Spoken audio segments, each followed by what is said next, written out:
ବାଲେଶ୍ୱରର Lions club Umang ପକ୍ଷରୁ ମିତ୍ରପୁର ସରସ୍ୱତୀ ଶିଶୁ ବିଦ୍ୟା ମନ୍ଦିରରେ ଅନୁଷ୍ଠିତ ହେଲା ଚାରାରୋପଣ କାର୍ଯ୍ୟକ୍ରମ।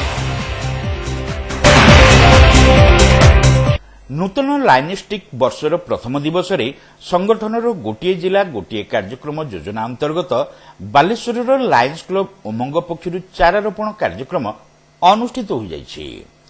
ରେମଣା ବ୍ଲକର ମିତ୍ରପୁର ସ୍ଥିତ ସରସ୍ୱତୀ ଶିଶୁ ବିଦ୍ୟା ମନ୍ଦିର ପରିସରରେ କ୍ଲବର ସଦସ୍ୟମାନେ ବିଭିନ୍ନ ପ୍ରକାର ଔଷଧୀୟ ବୃକ୍ଷ ସହିତ ଫଳ ଫୁଲ ଓ ଅନ୍ୟାନ୍ୟ ଉପାଦେୟ ବୃକ୍ଷର ଚାରାରୋପଣ କରିଥିଲେ। କ୍ଲବର ସଭାନେତ୍ରୀ ସ୍ନେହା ସରାଓଗୀ, ସମ୍ପାଦିକା ବବଲି ଗୁପ୍ତା ଓ ଚେୟାରପର୍ସନ ବି ବବିତା ପ୍ରମୁଖଙ୍କ ନେତୃତ୍ୱରେ ସାଗରିକା ମହାନ୍ତି, ଯାଜ୍ଞସିନୀ ଦାସ, ସୁମିତା ଦତ୍ତ, ବବିତା ମର, କୃଷ୍ଣା ଦାସ, ବନ୍ଦିତା ମହାନ୍ତି, ଗୀତାଞ୍ଜଳି ସେଠୀ, ରିପିକା ଦାସ, ସୁଚିତ୍ରା ସାହୁ, କାକଳି ନାୟକ, ମାନସୀ ଦାସ, ଅମୃତା ଚାଟାର୍ଜୀ ଓ ଜୁଲି ପ୍ରମୁଖ ସଦସ୍ୟମାନେ ଏହି ଚାରାରୋପଣ କାର୍ଯ୍ୟକ୍ରମରେ ଅଂଶଗ୍ରହଣ କରିଥିଲେ। ପରିବେଶର ସୁରକ୍ଷା ପାଇଁ ଚାରାରୋପଣର ଆବଶ୍ୟକତା ସମ୍ପର୍କରେ କ୍ଲବର ସଦସ୍ୟମାନେ ଏହି ଅବସରରେ ଆଲୋଚନା କରିଥିଲେ।